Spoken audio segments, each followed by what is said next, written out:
Professor Anirban Banerjee, who is a faculty in Indian Institute of Management, Ahmedabad. So he works in finance and accounting. Today, he is going to present a work on high-frequency trading. So yeah, so kindly I request him to start the presentation. Sure. Thanks all of you for the kind invite to present our paper in this particular conference. So as you can see, the title of the paper is High Frequency Traders Price Information. The main idea of this paper may be slightly different than the abstract we had initially submitted. We had started with an initial idea, then as the idea grew, we figured out it can be basically divided in two different research ideas. So we are presenting one of those ideas in this particular conference. It's a joint work with my colleague Anirban and Arnav. So let's get started. So if we see about algorithmic and high frequency trading, the last decade has seen a exponential growth of not just trading activity through algorithms and high frequency traders. It has also seen a barrage of papers coming out about the role of these high frequency traders in the present financial markets. So when you're talking about algorithmic trading, what do we essentially mean? So when you're talking about algorithmic trading, algorithms can be used for multiple purposes, but essentially the definition we are using for algorithmic trading is when a computer program automatically generates order signal and submits it to the exchange without any real-time manual intervention. Okay. So this is a phenomenon which basically started in the West, and right now in the Indian markets also, they contribute a significant part of the trading volume. As of this particular paper, we are using a data set obtained in 2015. In this particular data set, algorithmic traders were contributing around 45% of the trading volume. This is in 2015. Right now, in 2019-20 data, this figure has slightly increased around 50-52% for the spot market. So what do you mean by algorithmic traders in terms of their motivation? Now, as the definition of algorithmic traders go, they can be broadly classified into two buckets of high frequency, HFT, and non-high frequency traders. Okay. So if you go with the existing literature in this particular domain, it has been observed that high frequency traders are basically proprietary algorithmic traders. So what do you mean by proprietary traders? These are traders who are trading on their own money. They don't use money from client to trade. Yes, algorithms may be used for trade execution services by others. So here we can see that we have broadly classified algos into HFT and non-HFT. HFT, primary users of HFT are proprietary algorithmic traders. Primary users of non-HFT are traders who are using trade execution services. So these would be financial institutions. These can be non-financial institutions also, different corporate bodies and as such. So what do you mean? Why this botheration with HFT? As we have seen this, in case of high frequency traders, it is possible for them to submit orders and execute a round trip transaction. By round trip transaction, I mean buying and selling the same security in possibly the same exchange. These can be executed within fraction of seconds, even in microseconds. Now, with this particular there is a strand of growing concern, basically, how do these participants affect the market? Do they essentially benefit the market by increasing liquidity, or are they hurting the market by manipulating it? So in terms of how much they contribute in the present market, in the US, the figures for HFTs, which is basically a subset of algorithmic traders, this is presently slightly more than 50% according to various reports available. For the data set we have used, we provide you a breakdown of different categories of algorithmic traders operating in the Indian market.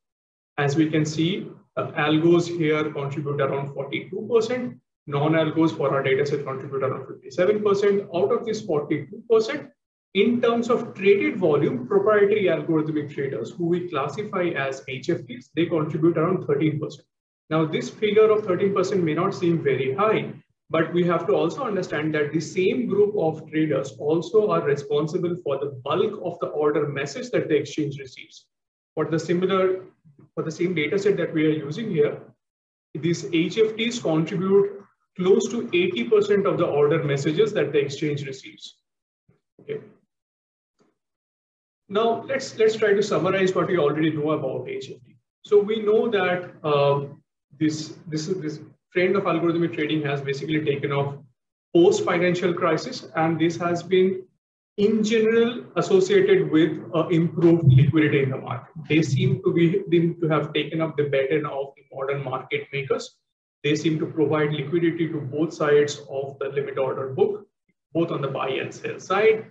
Now, at times, questions are raised regarding the nature of liquidity provided by HFTs, because there are concerns that at times the liquidity provided by them are coast. What we mean by them, that during periods of crisis or during periods of stress, there are some papers who have observed that HFTs actually reduce their liquidity provisioning.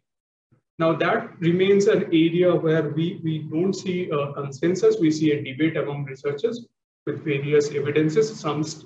Some cite that HFTs need not necessarily withdraw liquidity during periods of crisis, where others cite evidences. Based on our understanding, it depends on your definition of market stress or crisis, whether HFTs continue to provide liquidity or withdraw liquidity. More than the liquidity provisioning role, we also see their roles regarding pricing efficiency. Now, this is extremely important. We understand information as something which gets incorporated into security prices. Now, HFTs essentially, without any doubt, what they have done is they have improved the pricing efficiency.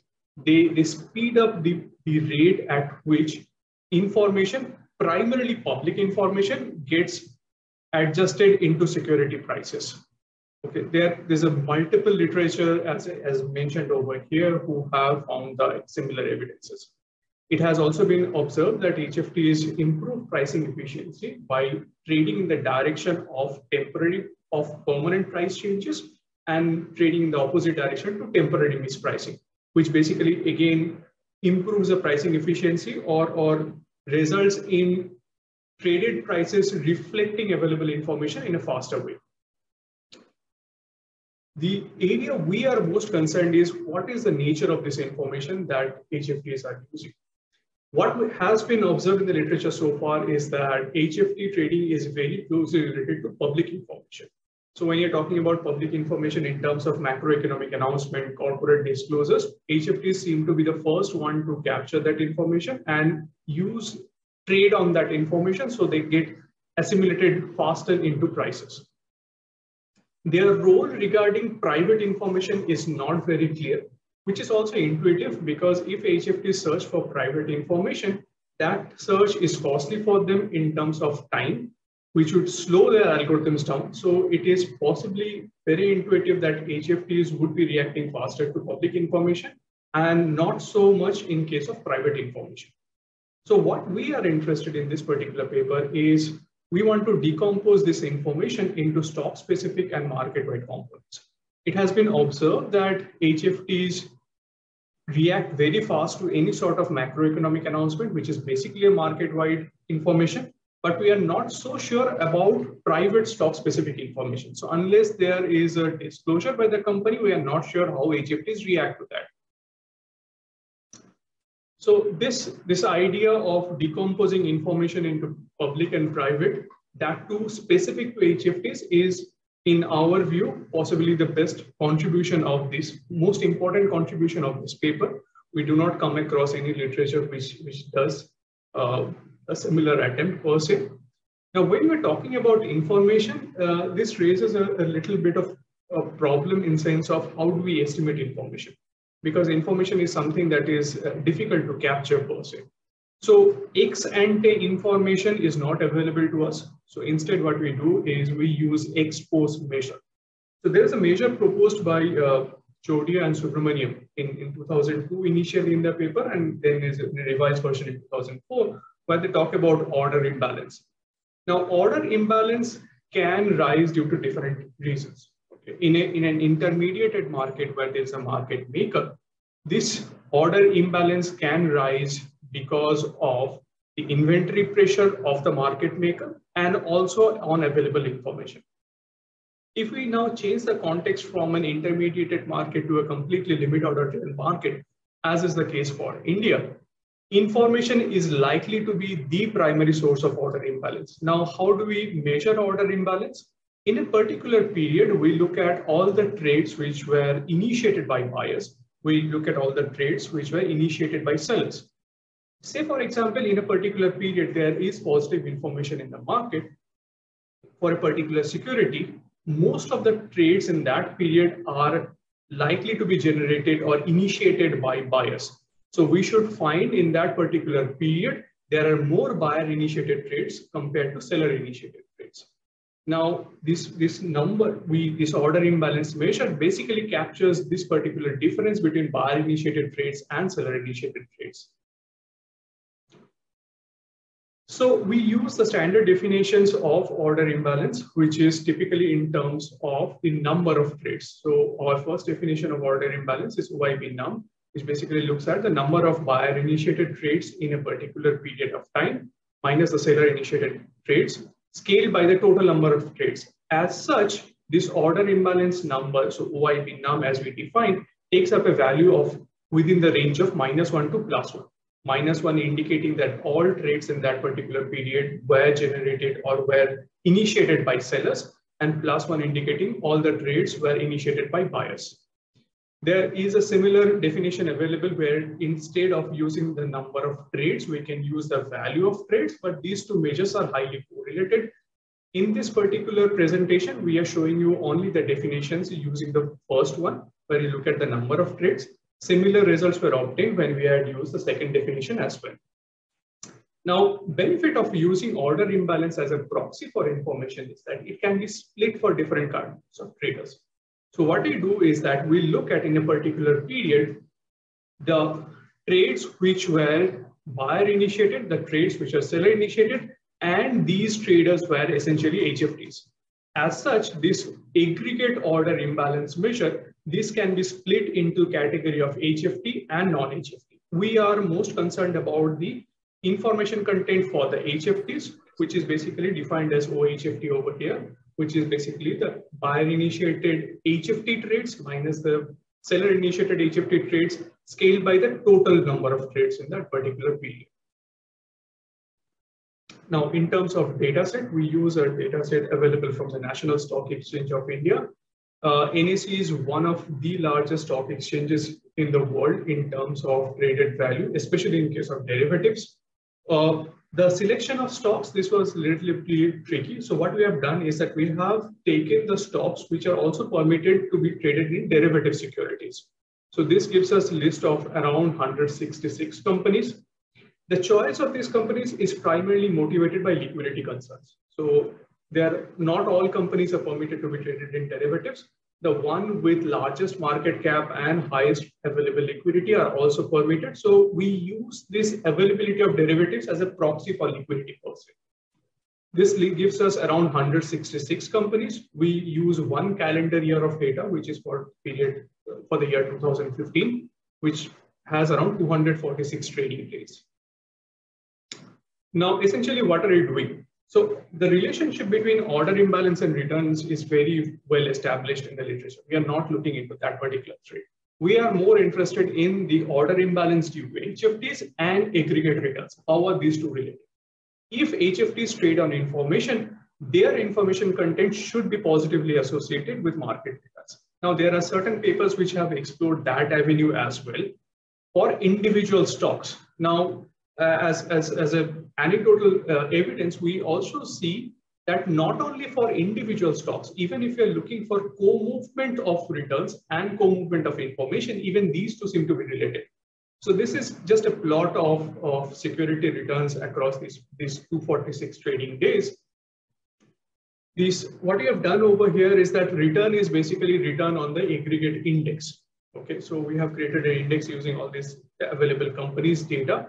And we have looked at the co-movement of information. When we are talking about the co-movement, it's basically the highest eigenvalue is what we have plotted as a measure of co-movement. as it can be seen, both these two are highly correlated or appears to be correlated. If we rather than doing a time series plot, if we just do a scatter plot also, there seems to be a positive association between these two measures. So it is not just aggregate return movement and aggregate information, their co-movements are also related.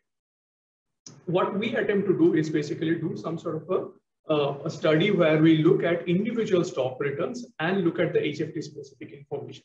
Now, there is a huge trend of literature on asset pricing, which looks at or tries to find appropriate models for pricing security returns. So what we do is we start with the residuals. So we think of the market factor, so the beta, and liquidity as two parameters which can possibly influence daily level returns. So we start off by running a simple regression where we take out the effect of market liquidity as well as the systematic risk of that particular firm. This should leave us with the epsilon IT. So the designation of epsilon IT tau is because we do an intraday study, not only limited to day. So I is for the stock, T is for the trading day, and tau is for the tau with intraday period. So what we do, the first level is that we take out the impact of the systematic risk, which is the coefficient corresponding to the RMT, which is the aggregate market return. Liquidity, we basically proxy it through the Amihud's measure. We take out the impact of stock specific liquidity as well. Then this residual should be left. So residual of this particular regression, this should be impacted only by information. That's our ex-ante hypothesis, and that's where we start. So after we have calculated the residuals, I'm not showing you the regression results because these are intuitive. We know that this is supposed to be positive. If we go with the liquidity definition, then illiquidity will earn a premium. So the beta liquidity coefficient is also positive. We find the same.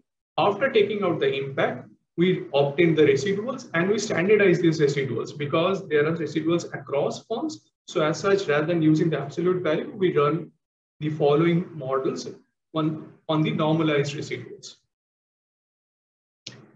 We do the same thing for the measure of information as well. And then our model 2, which is basically the first model where we look at the relationship between HFT specific information and idiosyncratic return. If HFTs do trade on information, we should find a positive association between these two. So the beta I info component should be positive. Now we have data for 166 form. So we run individual time series regression and we report the final results. So as you can see over here, the beta info component for 100% of our data sample, this is positive, indicating that HFT specific information is positively associated with market returns. Okay. Now, in terms of significance, we find that out of these 166 observations, all of them are essentially positive. 99.4% of them are positive and significant at 1% level of regression, 1% level of significance. So this is our first observation per se. Now we say that fine, so HFT specific information, HFTs do have information regarding security prices, but what about this information? Can we decompose this information further? As we can understand, this information in the first level can be decomposed into content of information and direction of information.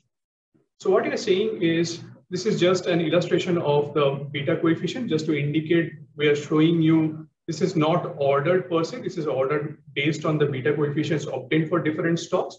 But we could clearly see that for all of them, the confidence interval is very thin. So basically all of them are very statistically significant. First level, we decompose this information into sign and magnitude. Okay, so this first variable sign of OIB HFT, what we are trying to say is that HFTs, the niche of their trading is the speed. Okay, the way they can enhance speed is rather than working on aggregate information, they would likely be trading on whether there is a positive sentiment or there is a negative sentiment in the market. So what you do is this OIB HFT, we decompose into two components. First one just takes up a binary value of +1 and -1, and the second part takes up the magnitude. Okay, Now we run the same regression as we did earlier, but on these two components separately. Idea is that ex ante we expect that the sign is what should impact more compared to the magnitude. Because magnitude of information is very difficult to interpret for any sort of trader, more so for a trader who is likely to leverage the speed speed per se. So as we see here, we run two separate models. First one is where we use only the sign of OIB HFT, which takes up a value of +1 and -1. And the second one basically takes up just the magnitude without the direction.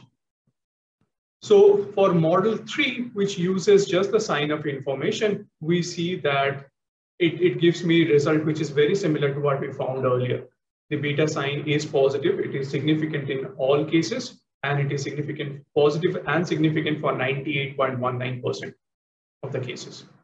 Now, when you're talking about model 4, which had used the information component rather than the sign, the magnitude of information, here we find that the results are not that strong.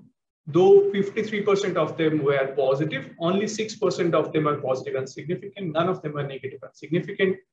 This basically gives us an idea that HFTs, they use binary information per se.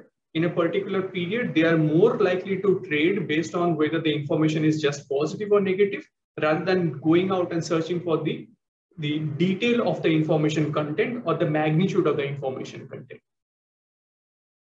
Now, the same thing we just plot using the confidence intervals as well. So for beta sign, we can see the plot is very similar to what we found earlier for the aggregate HFT measure. But for the absolute value, the bands are very wide, indicating that the statistical significance of these observations are very low. In the next stage, what we do is that we further decompose information into idiosyncratic or stock specific and market-wide components. So ex ante, we don't even know what sort of information they are using. We say this information can be either stock specific or market-wide. We want to know how HFTs use this two information.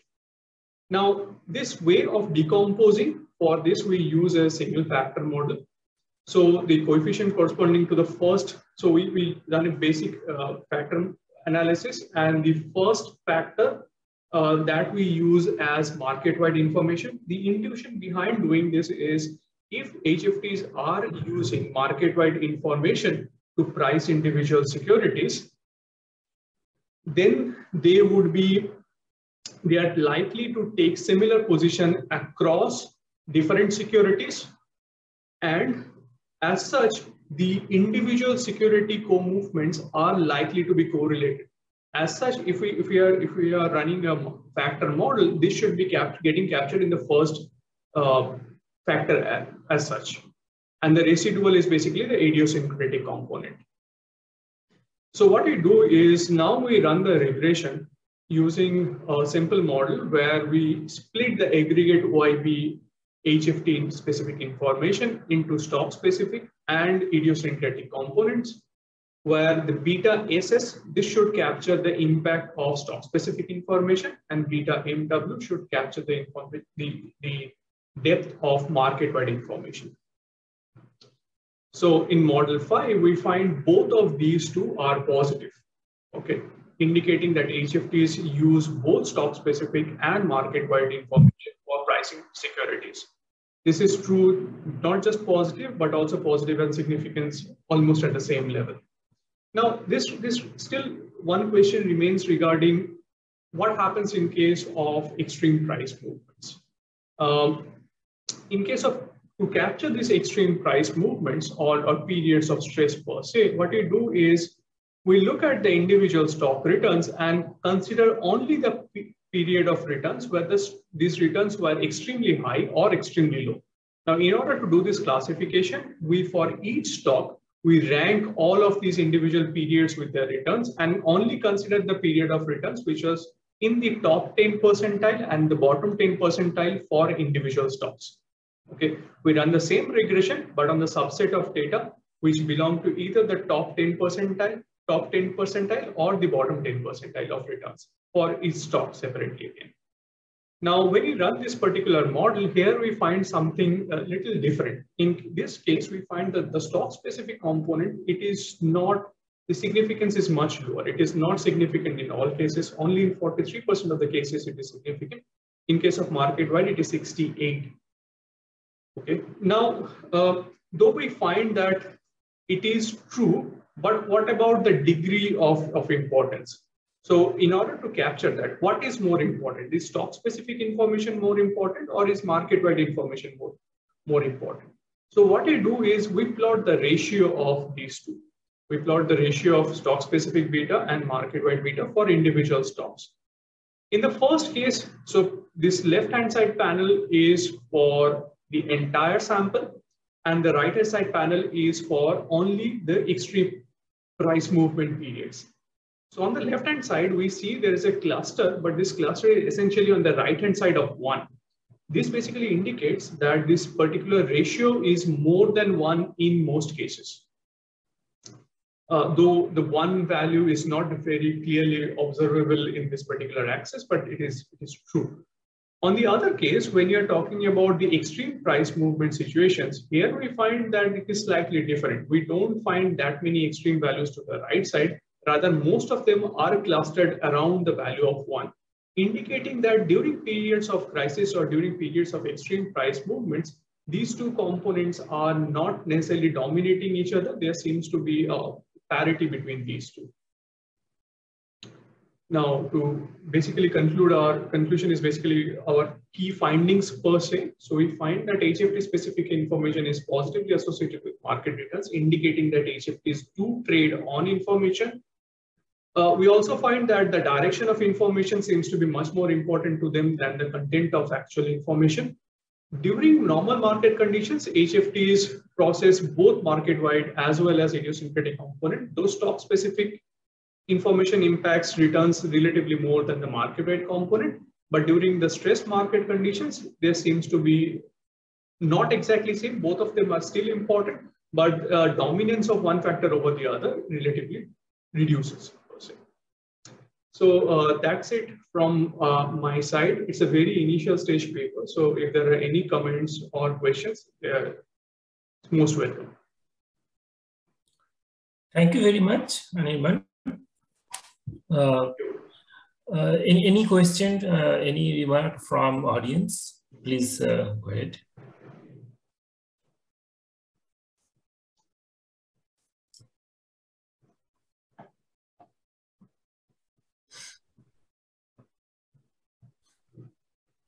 So Anirban, yeah, by the time some question comes from the audience, I would like to just ask one thing, that in the initial phase, what you have mentioned, that this order imbalance are often due to the inventory pressure.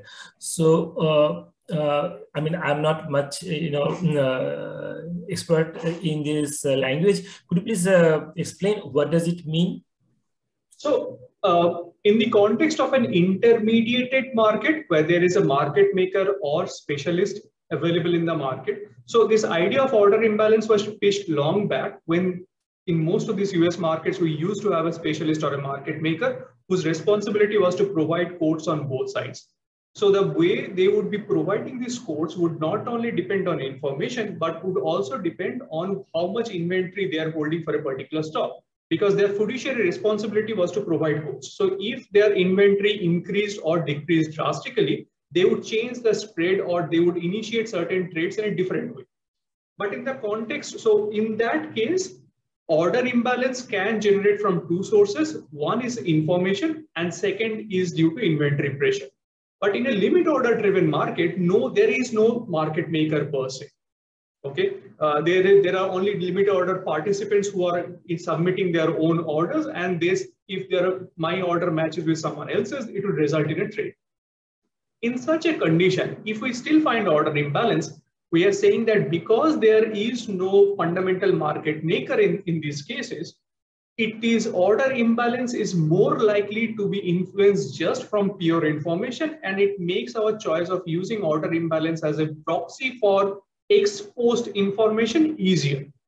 Now, one may say that HFTs themselves behave in a similar way as market makers, but it has also been seen in the literature that HFTs don't suffer from the inventory problem because of their trading strategies, they are likely to keep very low inventory, not just on a daily basis, but throughout the day also. So they are likely to buy and sell small quantities at frequent intervals so that they don't end up having to carry a large inventory at any point of the day. So inventory pressure is unlikely to impact their order imbalance.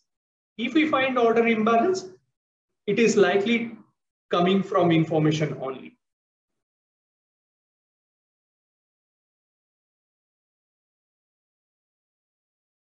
Sorry, I was muted. Yeah. So yeah, that makes sense. Good. But one thing is that, as you told, that there could be a market which is not, which does not have much of market orders. No, not market order. I'm saying there is no market maker. Okay. Market maker would mean that there is a person or a firm who basically, so say for example, if you look at NSE, there's a limit order book. You can see the top 5 bid-ask quotes at any point of time. Accordingly, you can choose at what price you want to submit your order, either buy or sell. Okay. When you have a market maker, you don't see this. So say for example, you can consider the case of a foreign exchange. When you go to the airport to purchase Forex, you see a guy sitting there who is selling you Forex, and he provides quotes on both sides. He is willing to buy USD at a certain rate. He is willing to sell USD at a certain rate, right? So this is the difference. In a market where you have, which is basically intermediated, when there's a market maker sitting over there, their responsibility is to provide quotes. The quotes that you see in that market are not essentially quotes coming from different players. These are quotes coming from the dealer or the market maker. Okay. Indian market doesn't follow a market maker system. Right now, even most US markets also don't follow a market maker system. So it's a completely limit order driven market. We argue that in a completely limit order driven market, order imbalance is a good measure for ex-post information, not ex-ante information, but ex-post information. Okay, so it clearly means that these HFT, these high frequency traders, they are actually the one who place limit orders. HFTs do play mostly through limit orders, yes. Okay. They are responsible for, as I had mentioned, they submit around, if we look at the limit order book, the messages that they submit, they are responsible for around 78% of the order messages received by NSE even during 2015.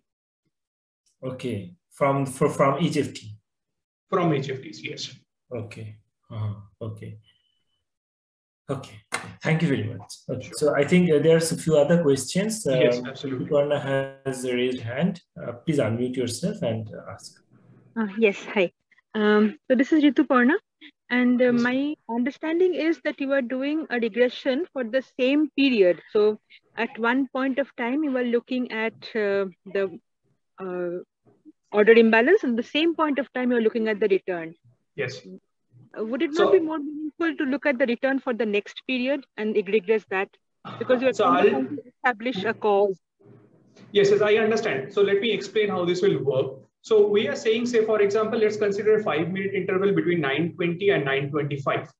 Okay. So when you're talking about the returns is basically from the closing price at 9:25 logged by the closing price at 9:20. So if I have P2 and P1, it will be ln P2 by P1, which is the price at 9:25 divided by price at 9:20.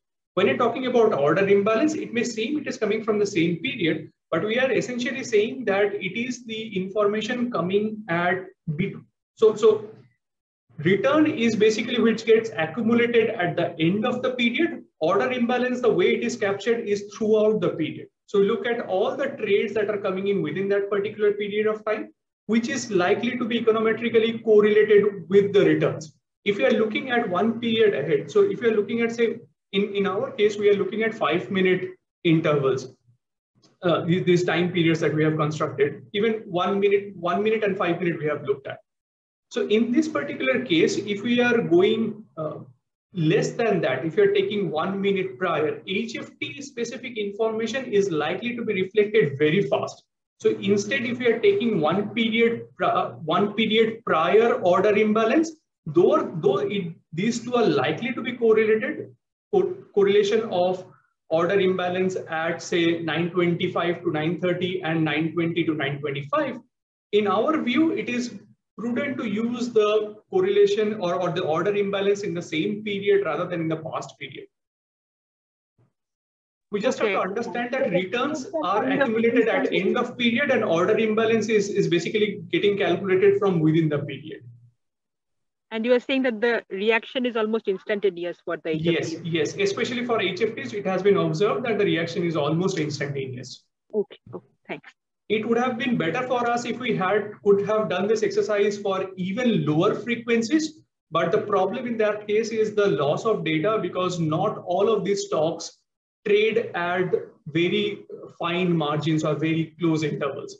So there will be a lot of data points missing if you're going further down, but it is possible to do that analysis as well. Constructing order imbalance buckets, not at 1 minute interval, but at sub 1 minute interval. We have tried doing that, but it just leads to a loss of a lot of data points. Okay, thank you. Sure. Any other question from audience?